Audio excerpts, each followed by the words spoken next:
Olá, amigas e amigos. Eu sou Daniel Lousada, livreiro e editor da Da Vinci, e este é o Subsolo, o podcast ideias da livraria Leonardo da Vinci e da editora Da Vinci Livros, direto do mítico subsolo da Da Vinci, desde o Rio de Janeiro para o mundo. Hoje estamos no 13º subsolo para mais uma conversa sobre os problemas brasileiros e as questões do nosso tempo. Leonardo Cases, tudo bem? Tudo bem, Daniel. Muito animado por essa conversa, porque acho que essa conversa toca num assunto que é fundamental. Na verdade, se tornou um tema onipresente mesmo na política brasileira, né? E eu acho que a gente vai olhar para esse tema de um jeito muito diferente do que o pessoal está acostumado a ver em outros lugares, né? Porque a gente vê, principalmente agora depois das eleições municipais, é um papo de tem que entender o que aconteceu, tem que ouvir a população, por que as pessoas se tornaram mais conservadoras, como se tivesse sido uma espécie de dado da natureza e não um processo construído socialmente. Né? Porque fica se falando como se fosse uma coisa assim, não, tem que entender o que aconteceu, como se, na verdade, assim, entender o que aconteceu fosse atender as demandas e não entender o processo que levou a essas demandas surgirem, né? Então acho que assim, já dando aqui uma palhinha do que vem por aí, acho que vai ser um papo muito bom com o nosso convidado. E a gente está para ouvir o convidado, mas o que você falou é perfeito. Esse é o grande trunfo da ideologia, né? É se naturalizar. E daqui a pouco a gente não está mais discutindo e está assumindo como natural algo que foi, como o nosso tema de hoje, construído de forma metódica, através de décadas, para chegar a um determinado resultado. Com certeza. Bom, antes da gente começar e antes de eu apresentar o nosso convidado de hoje, queria falar para todo mundo que está acompanhando a gente, curta, compartilhe, comente. Isso é uma das formas de você apoiar o nosso trabalho, fazer com que o nosso trabalho chegue a mais pessoas. A gente fica muito feliz, a gente está gravando hoje aqui, acho que é legal dividir com quem está com os nossos seguidores, pessoal que assiste a gente. O episódio com o João César Castro Rocha bateu 100 mil visualizações no YouTube, né? Já tem mais de 100 mil visualizações. Em menos de um mês. Menos de um mês. No primeiro episódio alcançar essa marca, então muito bacana. Agradeci demais todo mundo que está nos apoiando. E lembrar que você também pode apoiar a gente diretamente pelo Pix. Qual é a chave Pix, Daniel? subsolo@leonardodavinci.com.br. Qualquer valor? Qualquer valor. Qualquer valor e também nos ajudar compartilhando, espalhando, enfim, o subsolo. Isso é super importante. Em breve, aliás, teremos, não posso garantir que esse ano ainda, mas teremos a nossa área de membros, onde isso vai estar muito mais claro, no nosso site davincilivros.com.br, onde vamos partilhar, dividir, enfim, outros conteúdos, textos e vídeos adicionais, etc. Vai ficar bem mais claro, além do Pix, né, o nosso Pix, que é de fundamental importância para a manutenção do nosso projeto. Então, quem puder nos apoiar, nosso chave Pix é subsolo@leonardodavinci.com.br. Né, você pode apoiar com qualquer valor, que é muito importante para a gente continuar fazendo esse trabalho aqui, que é um trabalho independente. Né? A Da Vinci é uma livraria independente, sim. A Da Vinci Livros é uma editora independente e o Subsolo é um projeto independente, então a gente precisa do apoio, né, de quem assiste a gente, quem ouve a gente, para a gente continuar fazendo esse nosso trabalho. E essa independência se traduz nos livros que nós editamos. E nós vamos falar hoje, nesse 13º Subsolo, justamente de um projeto fruto da independência e da nossa Fúria Independente, que é um grande projeto, um projeto acalentado aí durante mais de 1 ano e meio, a materialização em livro de um trabalho extraordinário. E o nosso convidado é nada mais, nada menos que o autor desse trabalho. Quem é o nosso convidado, Leonardo? O nosso convidado, ele é graduado em Comunicação Social e História, é mestre em História pela Universidade Federal do Estado do Rio de Janeiro, a Unirio, e doutor pela Universidade Federal Fluminense. Ele trabalha como técnico em assuntos culturais no Arquivo Nacional, lotado no Centro de Referência das Lutas Políticas no Brasil, Memórias Reveladas. Também pelo Arquivo Nacional, lançou os cadernos MAPA, Memória da Administração Pública Brasileira, a Secretaria de Estado dos Negócios do Império, e o Império Brasileiro e a Secretaria de Estado dos Negócios da Justiça. Atualmente desenvolve pesquisas sobre o imperialismo estadunidense e suas conexões com organizações religiosas conservadoras daquele país. É um prazer recebê-lo no Subsolo, Rodrigo de Sá Neto. Olá, Daniel. Olá, Leonardo. O prazer é todo meu. Muito obrigado pelo convite e espero que a gente tenha um ótimo bate-papo. Tenho certeza que teremos. Muito bem. Rodrigo, um prazer recebê-lo aqui. Não temos o seu livro ainda, porque ele sairá em dezembro, atrasou um pouco, mas enfim, a gente está correndo com a gráfica para que ele saia em dezembro ainda. É importante dizer, para quem está nos assistindo no YouTube, nos ouvindo nas plataformas, que o livro já está na pré-venda. Nosso diretor vai colocar a capa do livro para quem está vendo no YouTube, vai ter o link, enfim, as descrições, mas ele está à venda na da20livros.com.br e leonardoda20.com.br na pré-venda com desconto. O Partido da Fé Capitalista. O livro está aqui, o manuscrito, na verdade, a prova, né? Corrigida, enfim, nós trabalhamos juntos aí, e eu tenho muito orgulho de editar esse livro. Desde a primeira vez que eu tive notícias desse livro, achei, enfim, muito oportuno, me interessei e entrei em contato com você e tive a surpresa, enfim, o renovado interesse, né, ao ler o trabalho, né, que nós transformamos em livro, né, originalmente uma tese de doutorado, diminuímos, compactamos, adaptamos para o formato livro, mas é um livro extraordinário. Aqui estão 2 volumes impressos, né, o livro vai ter cerca de 600 páginas, é um trabalho extraordinário sobre isso que o Leonardo mais ou menos já apontou, né, a abordagem de um tema que é, como se dizia, um tema candente do nosso tempo, né? Um tema chave para a gente entender a luta política, a luta de classes no nosso tempo. Você se debruçou sobre esse tema, baseado numa fonte documental extensa, nós vamos falar um pouco mais sobre isso, mas é todo baseado em documentação oficial, tanto estrangeira, sobretudo dos Estados Unidos, da CIA, os arquivos presidenciais, quanto brasileira, das secretarias de inteligência, dos serviços secretos, etc., das secretarias que se sucederam.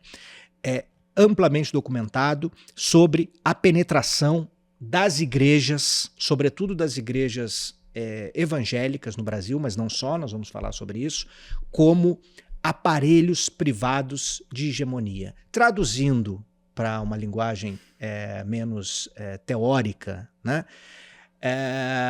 Como aparelhos de validação, de proselitismo, de ação em favor dos interesses do capital, das empresas estadunidenses, sobretudo, dos interesses do imperialismo e do capital. O que é, portanto, Rodrigo, feita essa introdução, o que é o Partido da Fé Capitalista?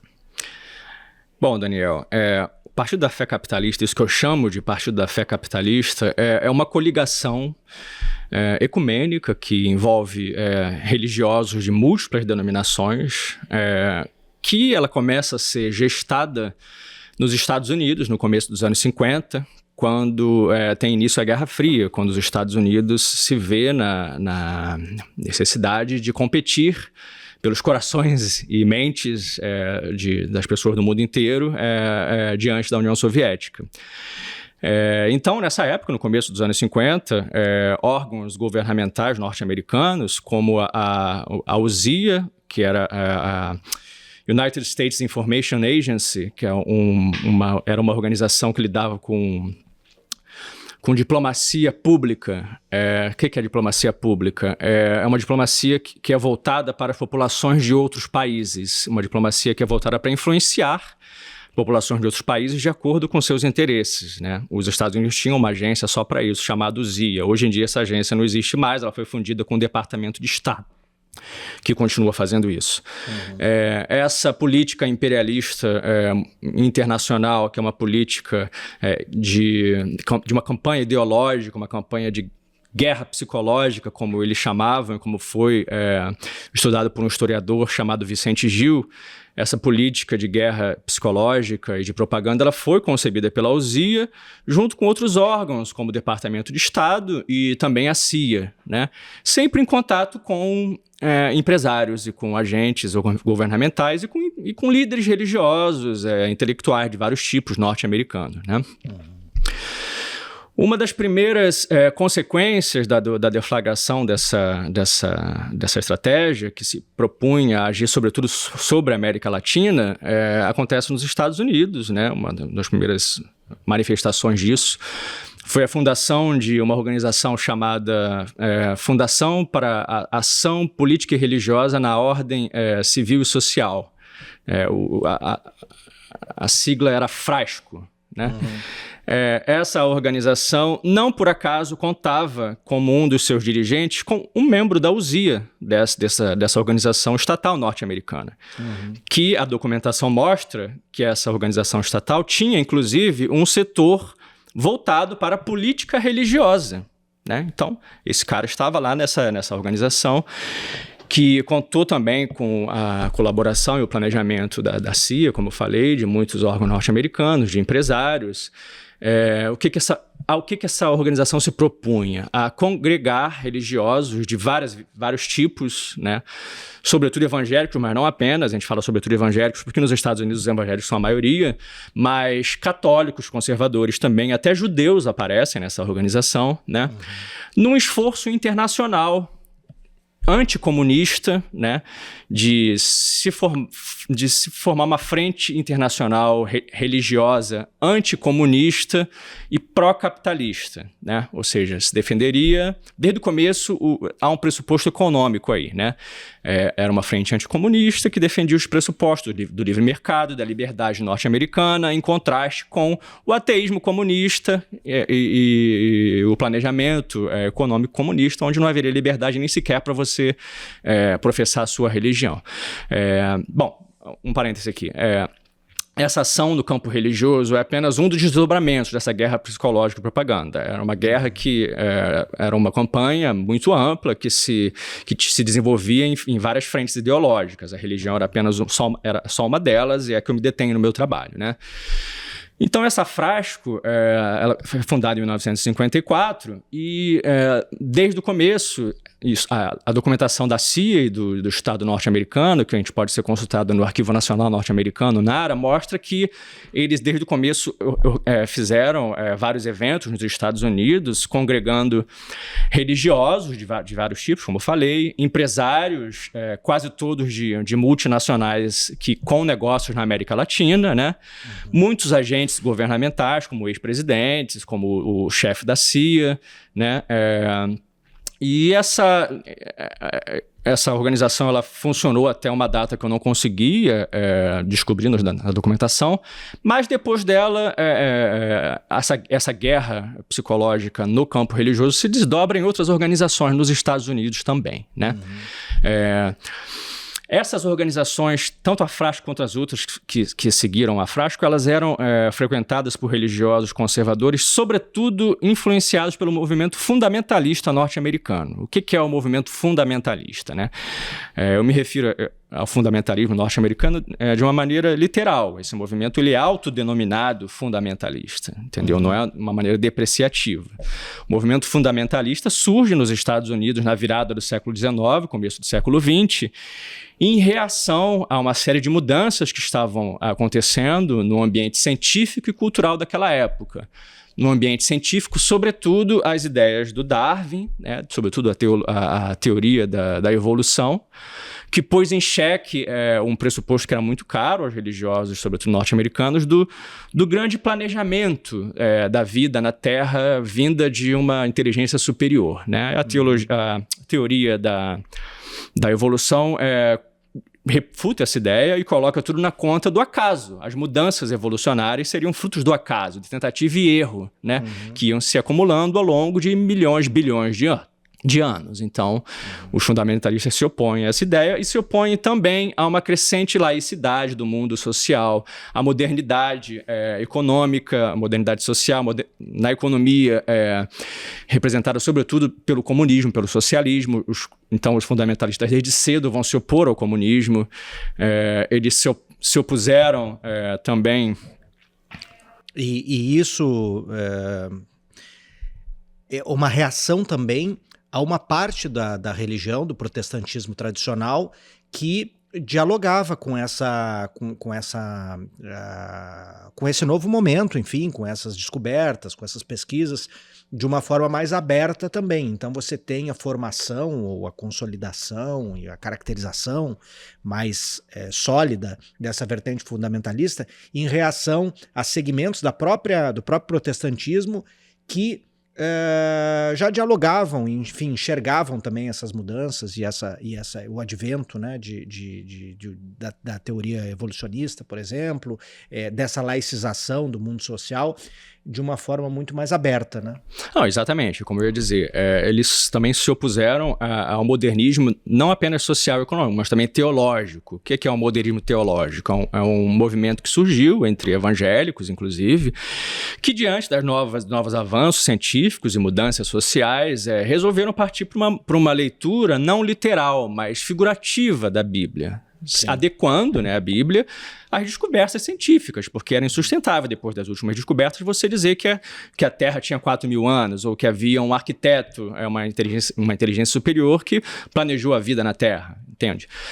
E os fundamentalistas vão dizer o contrário. Não, temos que ler, sim, a Bíblia de maneira literal. A Bíblia, na sua literalidade, é a fonte não apenas da nossa religião, mas como também fonte histórica, científica. É sobre ela que nós temos que organizar a sociedade, organizar a própria ciência. Então, por volta de 1910, 1915, não me lembro, um grupo de estudiosos, de teólogos, lançam um livro chamado Os Fundamentos, o Testemunho da Verdade, né, que é a base, a pedra angular do pensamento fundamentalista.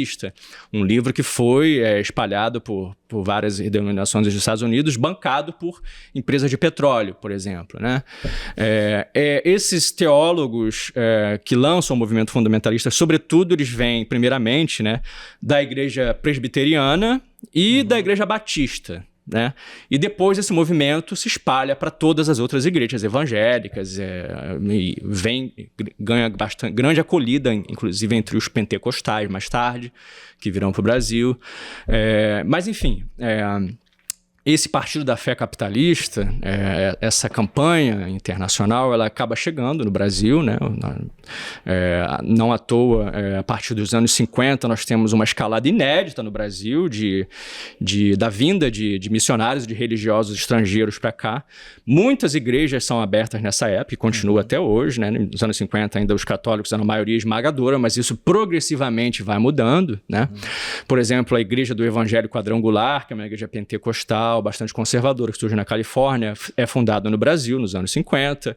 Outras igrejas pentecostais não são fundadas por norte-americanos, mas também são fundadas no Brasil nessa época como por exemplo, a igreja Deus e Amor e Brasil para Cristo, por pastores brasileiros que tinham passagem por igrejas pentecostais norte-americanas, então influenciados por elas. Então esse movimento vem crescendo desde os anos 50 até hoje. Só para a gente vai esmiuçar isso mais, aí o Leonardo, sei que tem uma pergunta sobre isso, mas só nessa introdução, eu gostaria de ressaltar um ponto aqui. É importante dizer que esse partido da fé capitalista não é exatamente um partido organizado, embora essas forças eventualmente até se organizem em partidos ou fundem partidos, como mais recentemente aconteceu no Brasil, em Portugal e por aí vai. Mas é uma organização bastante coesa ideologicamente, embora as organizações oscilem no tempo. Então você tem fóruns os mais diversificados, unindo os religiosos, os líderes dessas igrejas e também desses fóruns, até não cristãos, né, mas sobretudo evangélicos, mas também católicos e não católicos, a gente vai falar de uma delas. Mas é importante dizer que isso faz parte, ressaltar, que isso faz parte desse movimento amplo, acho que isso é essencial na sua pesquisa, de confronto contra a União Soviética e o mundo socialista. Então isso surge dessa forma organizada, nesses fóruns, dessa forma articulada, com a vinda dessas igrejas, não só para o Brasil, como para vários países da América Latina, no contexto da Guerra Fria. Era mais uma arma, num momento em que não havia um confronto aberto, senão confrontos pontuais, eventualmente, em alguns países, mas a maior parte do confronto não era aberto, é um confronto ideológico que vem de uma forma muito organizada. Então, o que eu queria dizer, em uma palavra, é que isso, a sua pesquisa mostra de uma forma admirável, não é uma conspiração, não é uma teoria conspiracionista, porque essas 600 páginas aqui estão baseadas, é um mérito muito grande, além, enfim, ele escreve bem, mas é tudo literalmente amparado, cada um dos dados em documentos da CIA, dos arquivos presidenciais, do NARA, do SNI no Brasil, da SAI depois, porque isso vem até os anos 2000 e adiante, eu diria irrefutável. Se eu posso dizer assim. Eu disse por você, né? O autor tem que ser modesto, mas assim, é impressionante. São 5 anos de pesquisa o seu livro. Então, acho que assim, monta um cenário, Leonardo, é muito impressionante. Sim, até antes de passar para o Rodrigo novamente, eu fiquei pensando, né? Você falou de uma... Se a gente colocar numa linha do tempo, acho que é legal para quem está ouvindo a gente também. Você fala desse movimento fundamentalista americano, né? Ali nos anos 10, 20, tem um livro, e aí isso começa a crescer, vai se espalhando por todas as igrejas, e você tem essa organização, a Frasco, que já é uma coisa, né, que envolve o Estado americano, que envolve uma série de empresários, muito maior já, em 1954. Como é que a gente entende, assim, digamos, esse crescimento no sentido de que, em que momento isso que nasce como uma leitura, uma discussão teológica, né? Uma coisa de como a gente deve lidar com o mundo, devemos ler literalmente ou mudar a nossa forma de ler a Bíblia, né? É uma discussão que nasce como teológica e como é que a gente entende essa incorporação ao ponto de chegar ao envolvimento de uma agência do Estado americano e uma concertação de igrejas e empresários, enfim, como é que a gente entende o que aconteceu aí nesse período, que eu acho que casa um pouco na linha do que o Daniel estava falando? Muitas dessas igrejas já mantinham, né, atividades missionárias na América do Sul, no mundo inteiro, bem antes disso, né? O que ocorre é uma aceleração, um aprofundamento disso, né?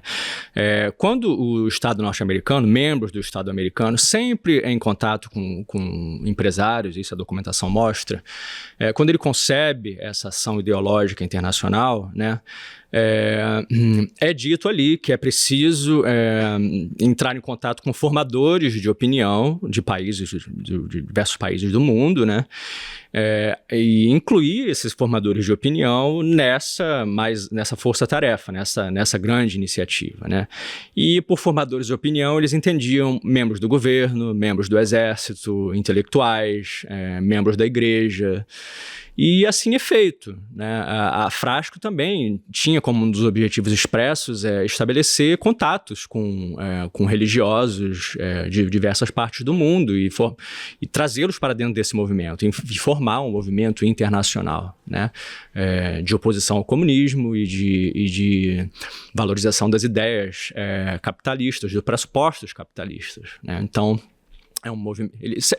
O Estado norte-americano, nessa estratégia imperialista, ele se vale, né, da atividade missionária que já existia, mas aprofunda por via de incentivos de agências governamentais e também de doações de empresários, né, de articular esses movimentos conservadores norte-americanos com movimentos conservadores em outras partes do mundo, né? A pesquisa do Vicente Gil mostra, por exemplo, que a CIA fez contato com padres católicos no pré-golpe no Brasil, que muitos líderes católicos, inclusive, teriam servido como informantes da CIA, entende? Então, há uma ação de largo espectro intencional para integrar setores das classes dominantes nacionais e formadores de opinião, intelectuais, governantes de várias partes do mundo, né? Tem que convencer esses caras de que o interesse dos Estados Unidos era o interesse deles também, porque somos todos religiosos, somos todos capitalistas. Se os soviéticos tomarem conta do seu país, vai acabar o capitalismo, vai acabar a nossa religião. Então vamos se unir em torno dessa pauta comum, entende? Esse era a grosso modo, esse foi o argumento deles. Eles foram bastante efetivos em angariar essas pessoas. Pensando agora na operacionalização disso, né? Que assim, organiza, tem essa concertação, eles têm que fazer esse avanço pelo mundo, assim, até pra gente trazer talvez já dar alguns exemplos aqui, talvez você possa dar. Quais foram essas vertentes religiosas norte-americanas que vieram para o Brasil, assim, que a gente consegue perceber, assim, digamos, essa entrada, esse movimento, né, de uma coisa que está organizada lá e que avança no Brasil, né, através de instituições, de igrejas, né, que são instituições. Assim, quais vertentes religiosas que vieram dos Estados Unidos nesse momento, enfim, ou depois, ali, no momento da sua pesquisa? Então, a minha pesquisa começa a partir dos anos 50, né? Os pentecostais, por exemplo, que é uma das igrejas conservadoras de maior sucesso dos Estados Unidos, eles estão no Brasil desde os anos 10. Tá? A Assembleia de Deus vem para cá muito cedo, se instala em Belém do Pará, mas não cresce muito. Até os anos 50, o catolicismo é a religião esmagadora do brasileiro, né? E essas igrejas norte-americanas conservadoras, elas começam a se instalar com muita força a partir dos anos 50.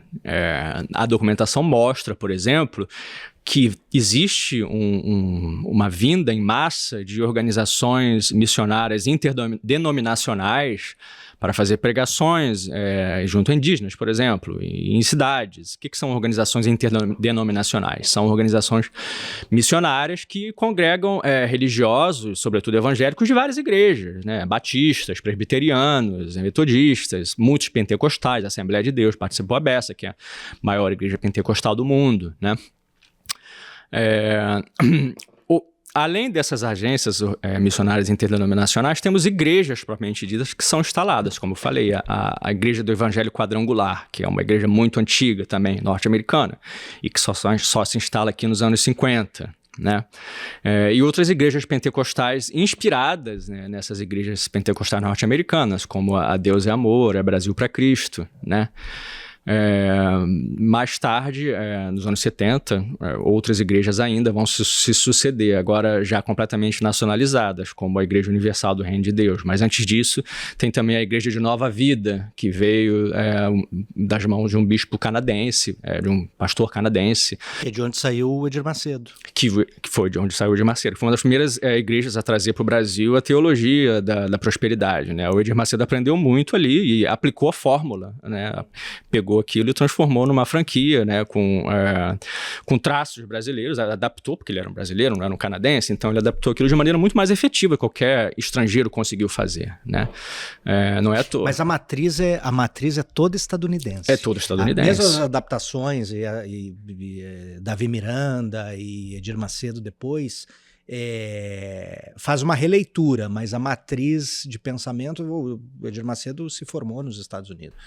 Ele se forma lá. Inclusive, o próprio pentecostalismo, ele surge nos Estados Unidos, né? Agora, tem um detalhe muito interessante, porque ele surge nos Estados Unidos no começo do século XX, sobretudo entre a classe trabalhadora de Los Angeles, né? Era uma religião bastante popular, que não tinha nenhum desses traços que a gente vê hoje em dia, como a teologia da prosperidade, não tinha nada disso. Uma religião de pobres. De pobres e de negros, sobretudo, e frequentada também por brancos. Então tinha, no começo, esse sentido, pelo menos para os frequentadores negros, de comunhão racial, né? de furar, por exemplo, a segregação que vigorava nos Estados Unidos ainda. Isso final do século XIX? Não, começo do século XX né? Mas o que acontece? Muito cedo há uma separação nos Estados Unidos entre pentecostais brancos e negros, né? Os negros formam suas igrejas, os brancos formam as deles. E a igreja pentecostal branca mais popular nos Estados Unidos é a Assembleia de Deus. E é essa que vem para cá. Então, é o pentecostalismo dos brancos, mais conservador, que vem para o Brasil. Entendeu? Isso existe até hoje, essa divisão nos Estados Unidos. Existe até hoje. No Brasil, o pentecostalismo negro, eu não tenho notícia sobre ele. Se ele existe, pode ser que exista, né? A documentação não mostra isso. Nos Estados Unidos, eles vão, na partir do momento que tem essa divisão, pentecostalismo branco, pentecostalismo negro, elas vão assumindo características diferentes, assim? Segundo um sociólogo chamado Francisco Cartacho Rolim, que estudou mais profundamente esse pentecostalismo negro, eu não estudei tanto, até porque a minha... Eles não vieram para o Brasil, né? O meu foco eram os mais conservadores, né? Esses pentecostais negros, esses pastores pentecostais negros, até bem pouco tempo atrás tinham uma atuação bem próxima com o movimento negro norte-americano, das garantias dos direitos civis dos negros e pela igualdade racial, tinham essa militância, entendeu? Então, eles não simpatizavam tanto com líderes fundamentalistas como o Billy Graham, que é o maior pastor fundamentalista batista norte-americano branco, quanto o pentecostalismo branco. Então, eles se afastavam do que os líderes da Assembleia de Deus nos Estados Unidos faziam, por exemplo, né? Isso aí na visão do Francisco Cartacho Rolim, né? Que era um cara que entendia bastante do que estava falando, né?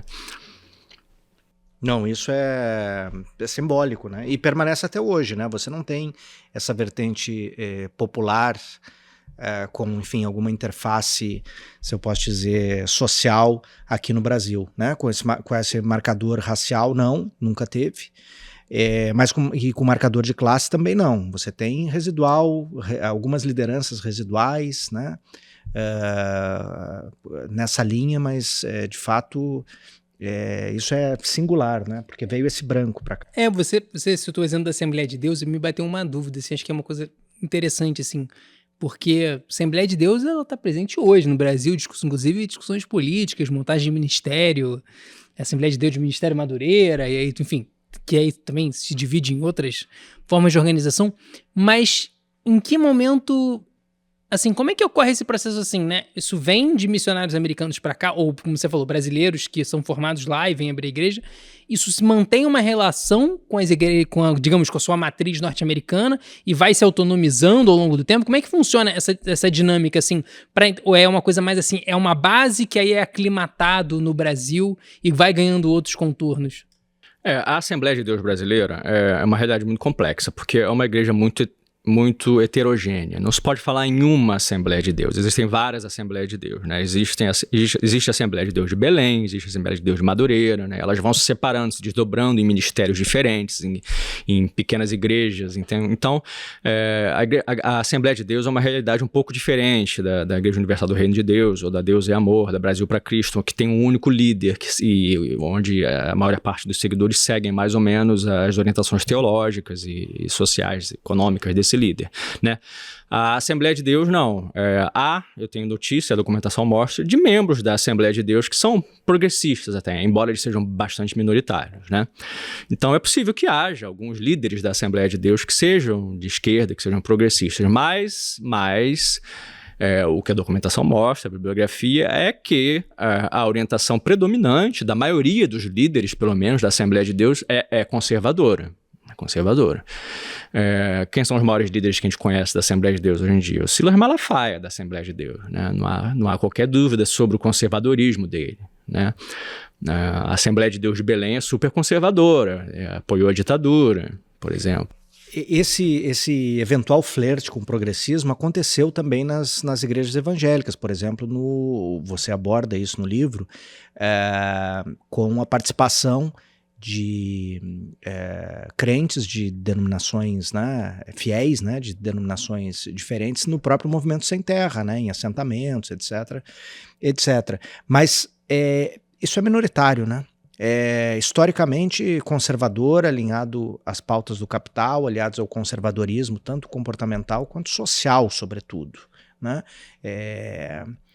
Não há dúvida que isso é bem minoritário. Agora, ainda sobre essas fases, né, de chegada ao Brasil, né, você tem lá desde os anos 10, 20, enfim, essa chegada dessas missões no histórico, enfim, isso vale, mas você estuda especificamente a partir dos anos 50, 60, formação justamente do Partido da Fé Capitalista, no contexto da Guerra Fria, mas tem uma fase muito importante, que é a fase em que o número de fiéis escala, e você falou muito bem que o número de fiéis era residual, né, no início do século, né, o catolicismo amplamente dominante, né,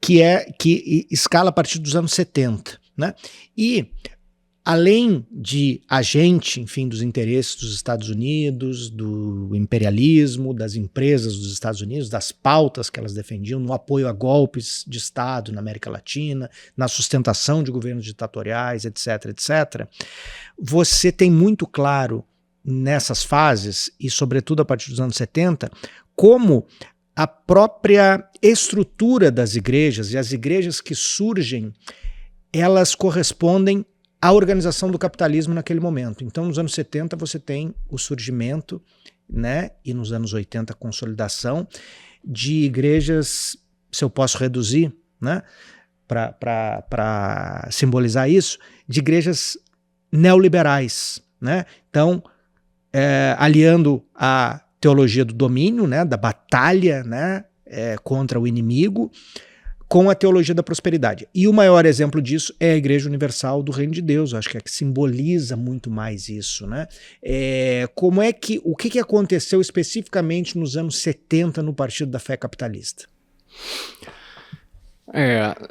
O surgimento da teologia da prosperidade, que é mais ou menos concomitante com o surgimento da teologia do domínio, né? Existem diversas hipóteses sobre o que levou ao surgimento dessas teologias, né? A minha hipótese é de que os anos 70 os Estados Unidos passavam por uma crise econômica muito grande, também uma crise política, né, com a derrota do Vietnã, né, com movimentos de contestação, né, com movimentos de negros, com movimentos de contra-guerra no Vietnã, né. Então, nessa crise de legitimidade do capitalismo nos anos 70, me parece que foi esse caldo, esse panorama que deu fôlego a teologias como a teologia do domínio e a teologia da prosperidade, né? O que é a teologia do domínio? Ela foi concebida inicialmente por um teólogo calvinista chamado Rosa Rushdoony, né? Que dizia que a lei de um país deve ser a lei do Antigo Testamento. Os Estados Unidos é a nação escolhida na Terra para implantar esse sistema de governo ideal, e todas as nações que não seguirem essa lei do Antigo Testamento devem ser combatidas, né? Que década é isso? Os anos 70.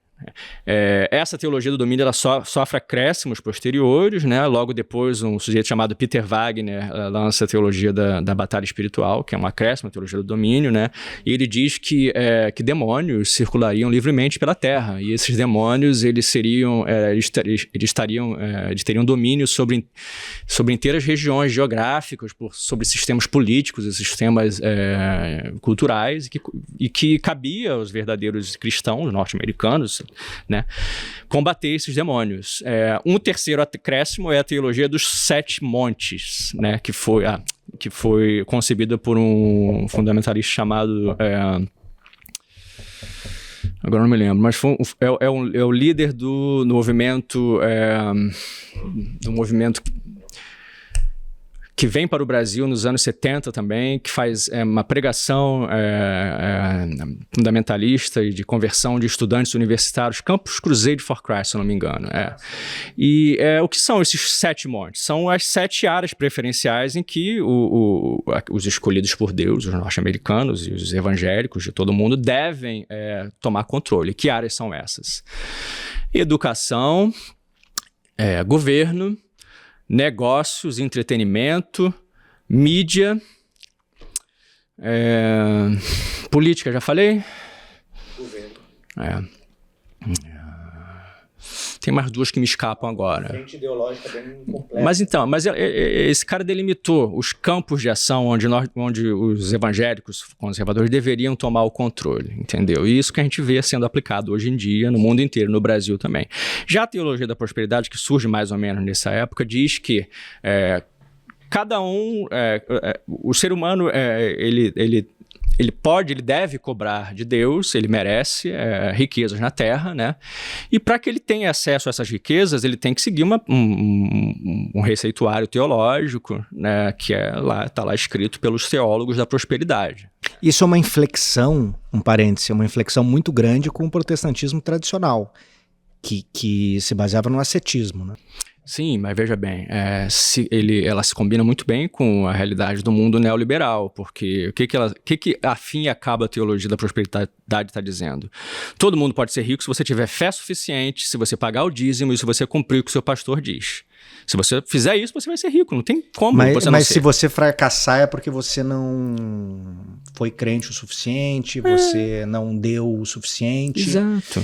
Isso é exatamente a teoria, por exemplo, de um outro livro nosso, que inclusive o João César citou aqui, o Livres para Obedecer, do Reinhard Rohn, nazista, notório, enfim, que formou aí 600 mil executivos na Alemanha. O fracasso é sempre individual.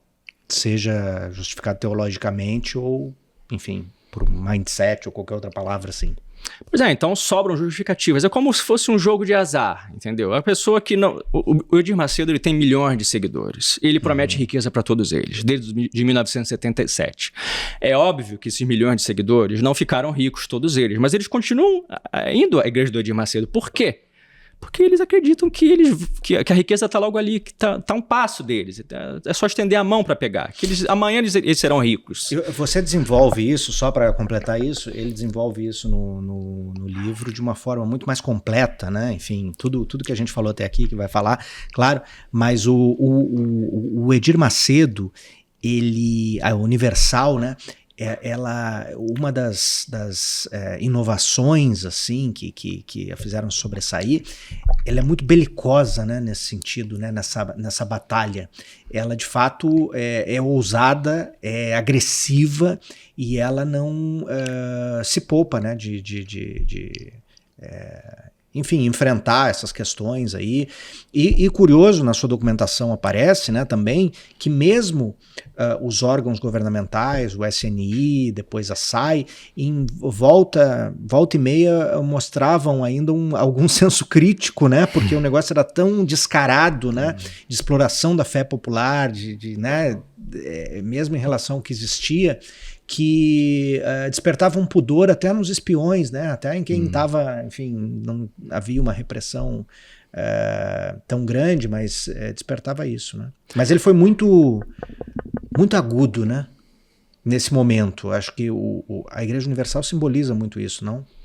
Sim, não apenas a Igreja Universal, ela talvez seja o maior símbolo, mas tanto a teologia da prosperidade quanto do domínio, elas influenciam quase todas as igrejas evangélicas hoje em dia, né? As igrejas pentecostais, todas, com certeza. Existem muitas igrejas seções da Assembleia de Deus que aderiram à teologia do domínio e à teologia da prosperidade, né? A igreja do Valdomiro Santiago, que eu não me lembro o nome agora, do R. Soares, a mesma coisa.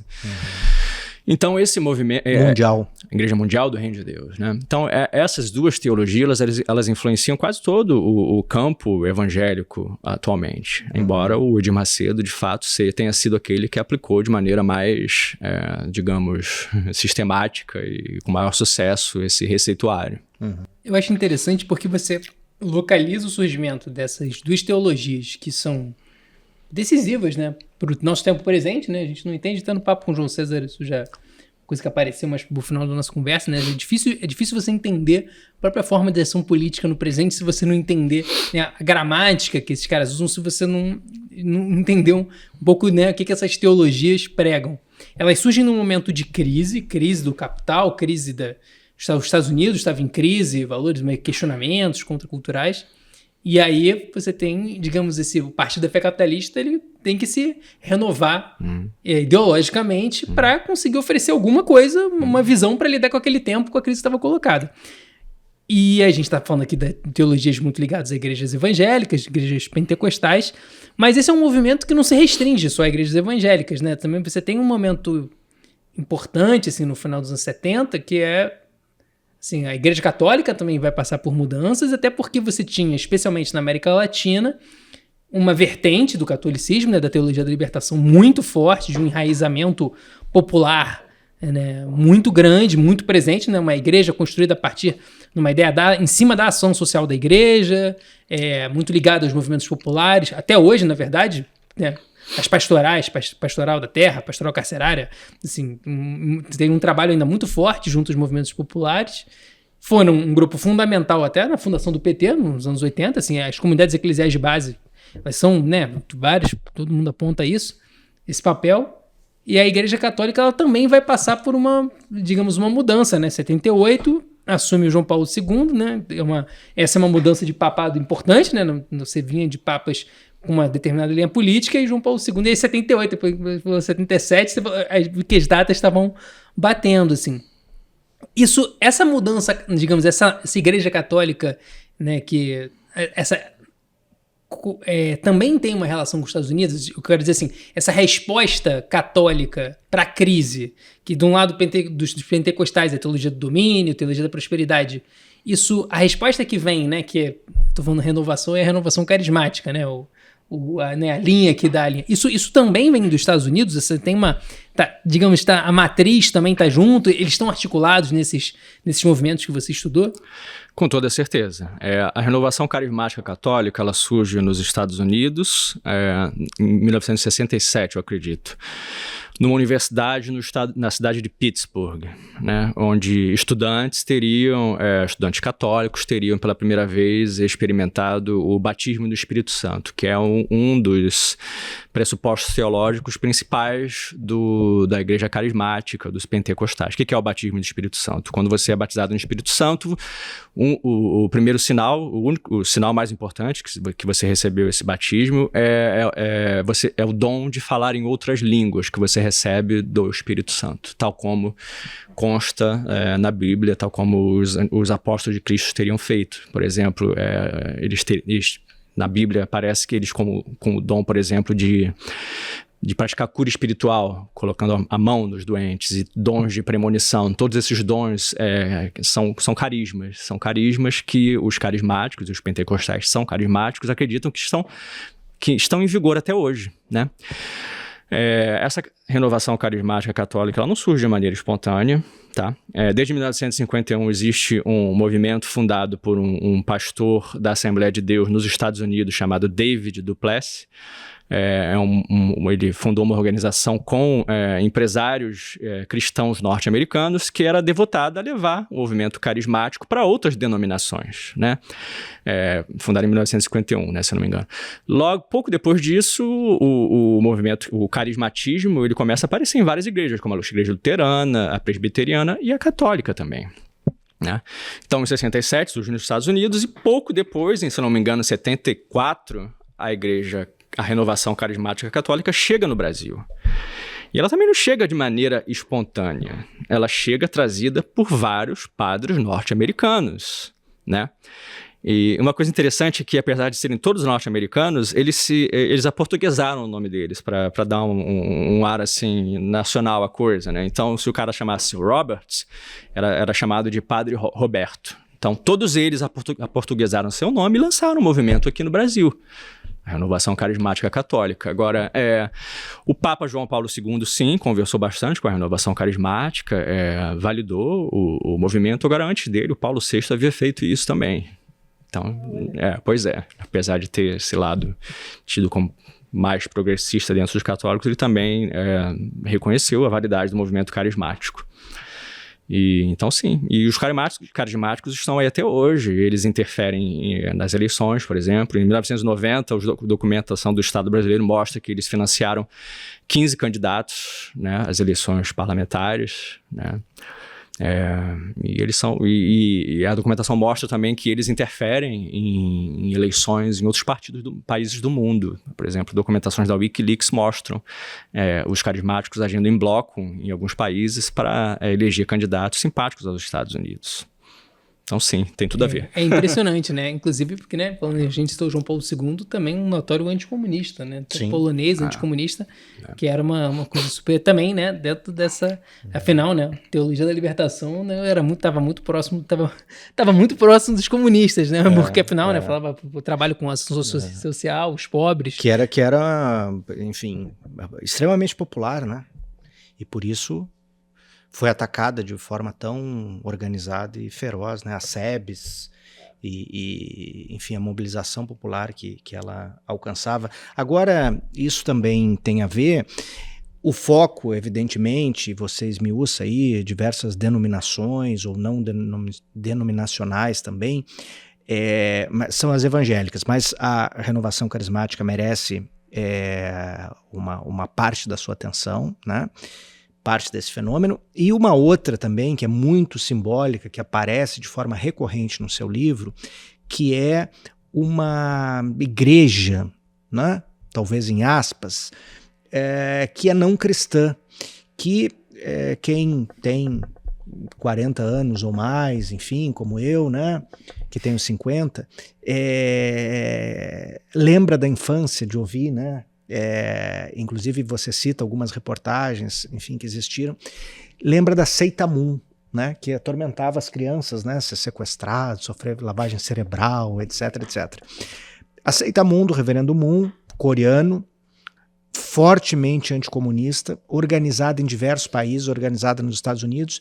Ela foi, você documenta isso vastamente, um importante fórum para agregar o Partido da Fé Capitalista, né? São reuniões, são fóruns, são ações, uma organização também empresarial muito vasta, né? Com braços em diferentes segmentos de negócios, da pesca, a mídia, indústrias de diversos tipos, etc. Fala um pouco sobre a Seitamum, o papel da Seitamum no Partido da Fé Capitalista no Brasil, né? Congregando empresários e religiosos e esses interesses. Certo. Deixa eu só abrir um parênteses antes disso, Daniel, porque a gente falou muito de evangélicos, de teologia da libertação, e pode passar a ideia de que, um pouco maniqueísta, de que um lado os evangélicos são todos conservadores e os católicos, em sua maioria, não. Não é bem assim, né? Havia, desde muito tempo no Brasil, há até hoje, muitos evangélicos progressistas em igrejas como setores da igreja presbiteriana, por exemplo, metodistas. Muitos desses evangélicos, inclusive, contribuíram para a teologia da libertação. Ela não é uma teologia só católica, tá? Eu falo pouco deles no meu trabalho porque eu estou focando aqui nos conservadores, mas justiça seja feita, precisamos de dizer que existem também, entre os evangélicos também, alguns líderes até, inclusive, que são progressistas. Existiram muito mais no passado, hoje em dia menos, né? Mas então... eu quero fazer um parêntese no seu parêntese, em defesa do seu livro também. Quem leu o seu livro, né? É claro que a gente está fazendo recortes aqui muito reduzidos, vai ter isso muito claro, não é de maneira nenhuma um maniqueísmo. O fato é que as vertentes progressistas também, no pré-golpe de 64, por exemplo, a organização que, se não me engano, chamava SEB, foram desorganizadas pelo Partido da Fé Capitalista. Isso. E pelo golpe que o partido apoiou. Então, assim, essas organizações, essas lideranças e, eventualmente, essas congregações, como a SEB, elas foram brutalmente atacadas. Então, existiam e existem, evidentemente, mas a gente está falando da religião politicamente organizada. Isso é super importante. Eu acho que a contribuição do seu livro é essa. Você é um entrevistado, mas eu vou falar porque é um livro da Da Vinci. A contribuição do seu livro é essa, é mostrar a religião politicamente organizada. A religião é um dado da realidade, remete a convicções pessoais, a crenças pessoais, etc, etc. Mas a religião politicamente organizada, ela tem raízes bastante práticas, né? E eu acho que o seu livro é exatamente sobre isso. Ótimo. Então, estamos entendidos. É claro. Bom, Igreja da Unificação. Essa igreja ela surge nos anos 50, na Coreia do Sul. Ela é fundada por um empresário auto-intitulado Messias, então não é uma igreja cristã, nem evangélica, né? Ele é o próprio Messias da igreja dele, né? A igreja se baseia nos escritos dele, né? E é uma igreja desde o começo que tem como característica principal um anticomunismo muito agressivo, muito agressivo. Diversos observadores constatam de que, apesar dela ter poucos membros no mundo inteiro, ela tem uma influência política desproporcional, muito grande, muito grande. É uma igreja que sempre agiu de maneira dissimulada. Eles, desde o começo, eles fazem... Eles organizam eventos congregando empresários, religiosos de todo mundo. Talvez essa igreja seja o melhor exemplo do que é o Partido da Fé Capitalista. E talvez eles tenham levado a fórmula mais a cabo aqui no Brasil. E a documentação mostra isso muito bem, porque os serviços de inteligência da ditadura, que investigavam quase tudo que acontecia de importante no Brasil, no começo eles olharam com alguma desconfiança, mas logo depois viram que o movimento era bom por ser anticomunista, né? O que essa Igreja da Unificação fez no Brasil e fez no mundo inteiro desde sempre? Eles agiam por via de subsidiárias, organizações filhas da Igreja, como, por exemplo, a Causa Internacional, o movimento, o CARP, Colegiado Acadêmico para Reflexão de Princípios. Há quem diga que são são centenas de organizações subsidiárias de doutrinação pró-capitalista e que agem em diferentes públicos. Por exemplo, uma coisa que a Causa Internacional sempre fez, Causa Internacional que é diretamente ligada à Igreja da Unificação, organizar eventos com empresários, jornalistas, intelectuais, líderes religiosos para a doutrinação pró-capitalista, para discutir as mazelas do comunismo, tentando organizar uma frente religiosa anticomunista internacional, partindo do pressuposto de que os comunistas são ateus, eles querem instalar o ateísmo no mundo. Então, todos os religiosos do mundo têm que se reunir conosco para combater esse mal, entendeu? Então, até judeus e muçulmanos, eles congregavam também lá dentro. Mormons, testemunhos de Jeová, todo tipo de religião, até porque eles mesmos não eram cristãos, mas católicos estavam lá dentro, evangélicos frequentavam, né? Essa igreja chega no Brasil no final dos anos 70, e no começo dos anos 80, eles sofrem uma série de denúncias de jornal e na imprensa televisiva também, né? Dando conta disso que você falou, lavagem cerebral, sequestros, muitas denúncias. E no mundo inteiro essa igreja, para onde ela vai, ela tem denúncias. Remessas ilegais de lucro para o exterior, até assassinato tinha lá suspeita de assassinato tinha, né?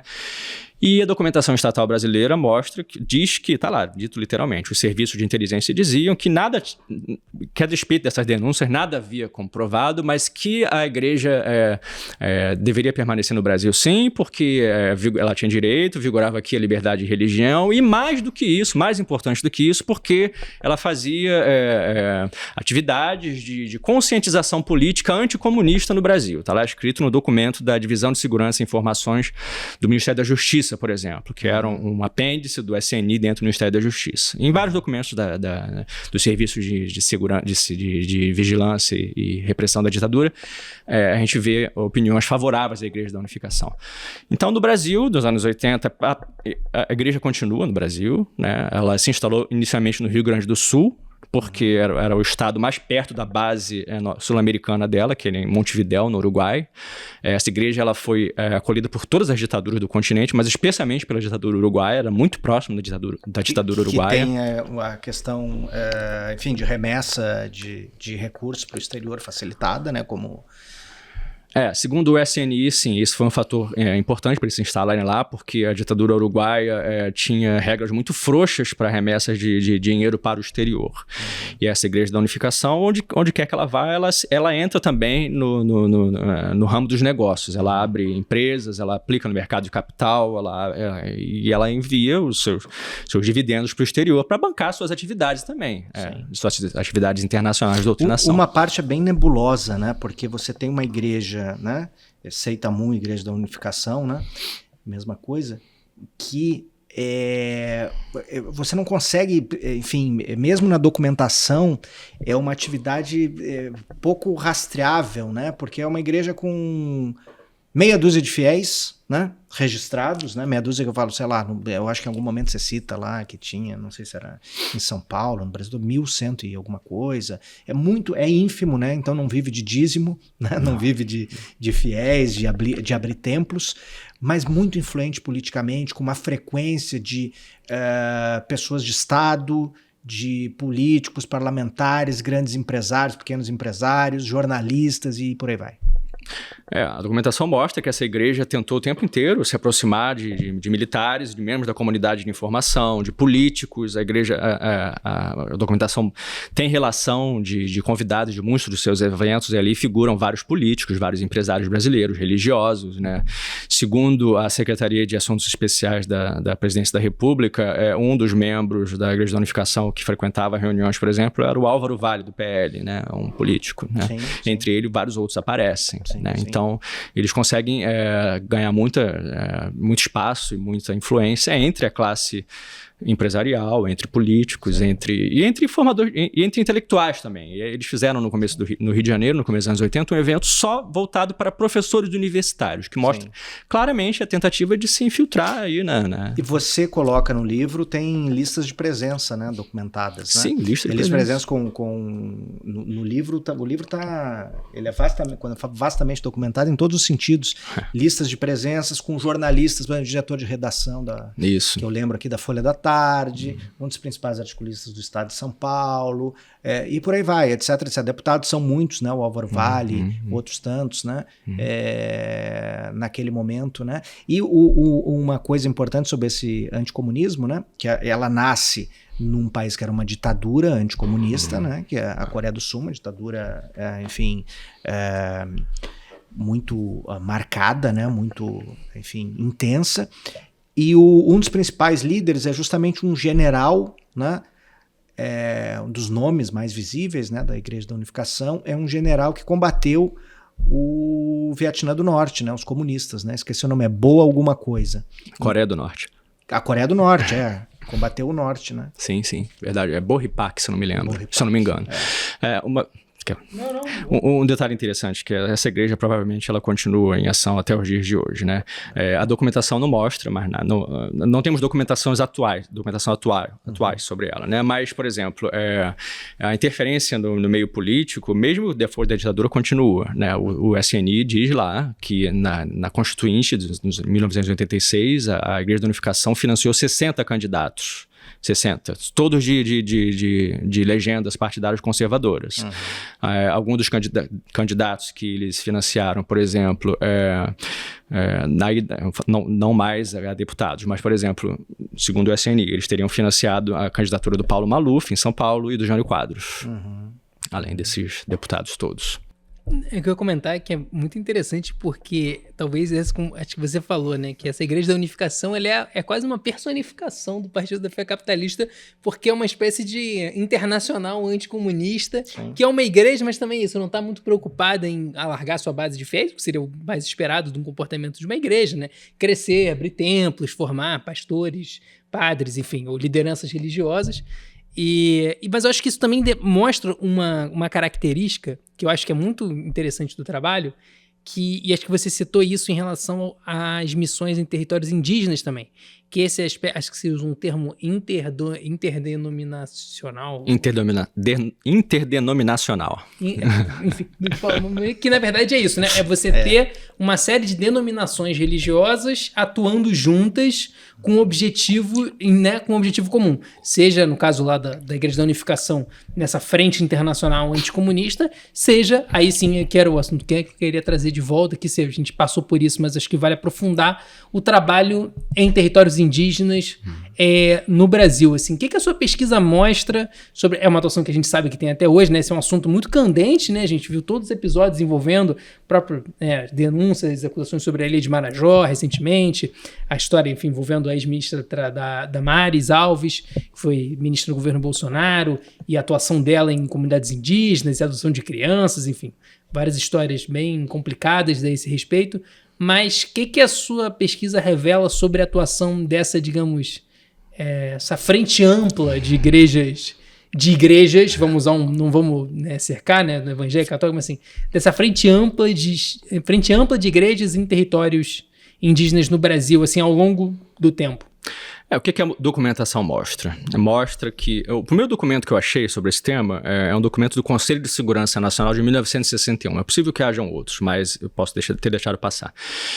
Esse documento de 1961 relata que desde 1957, pelo menos, havia dezenas de missões evangélicas estrangeiras na Amazônia.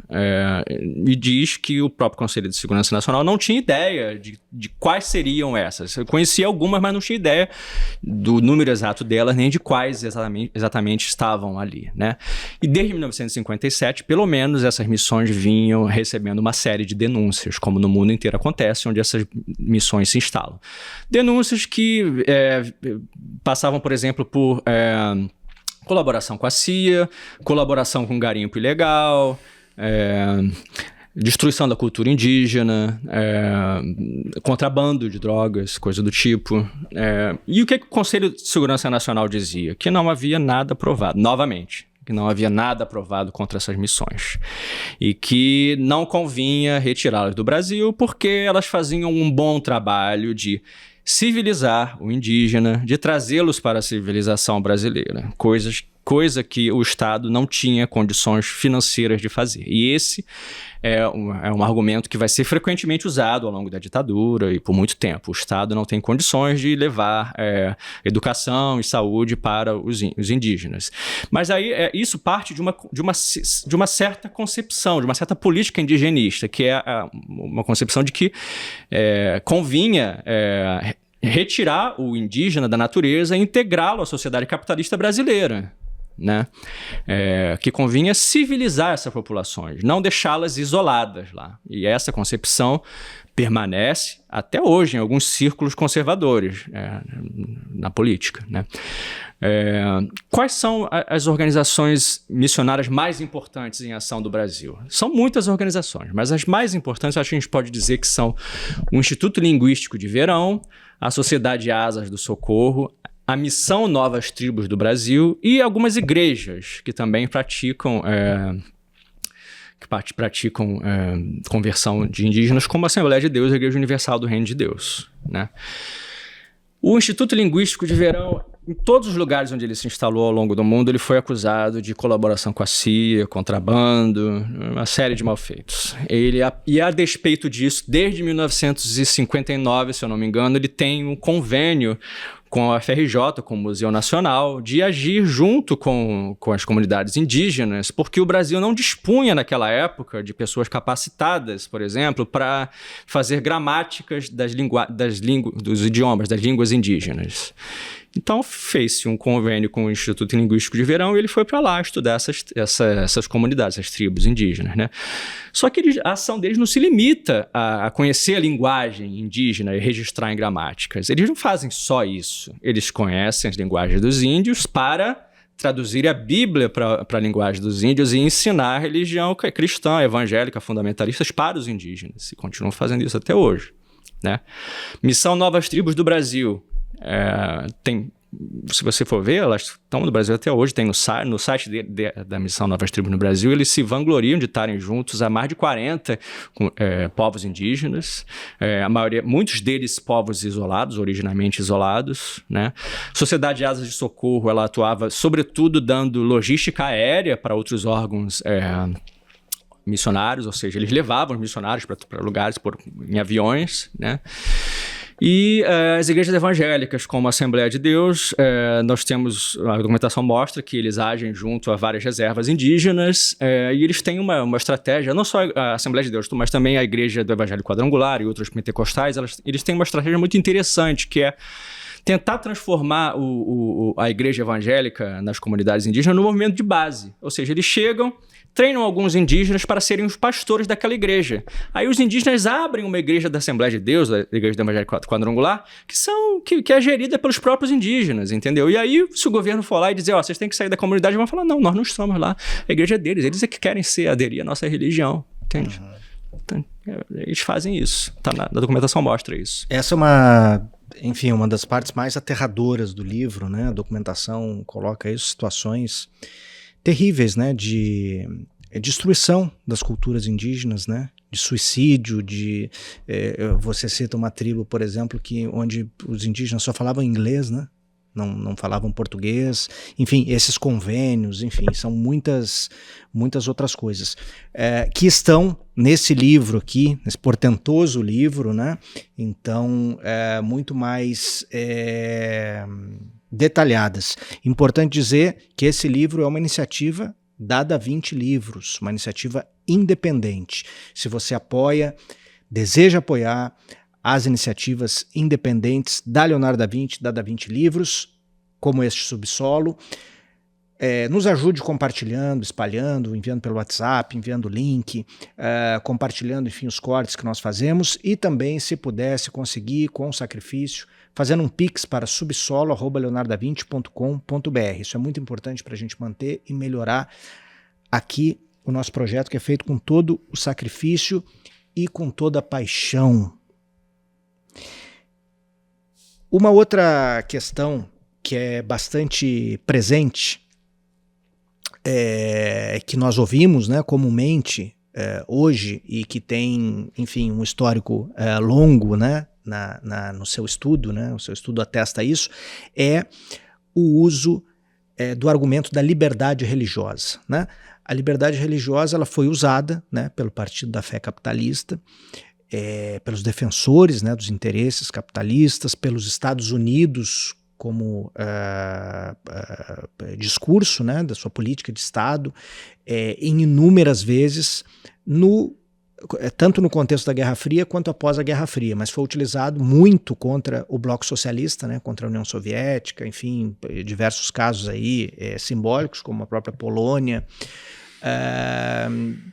e não foi usado com os seus aliados, como a própria Coreia do Sul, onde havia problemas grandes de liberdade religiosa, né, muito mais do que em países socialistas, né, do que toda essa mitificação e essa batalha constante contra difamação internacional e esses fóruns contra os países do Bloco Socialista.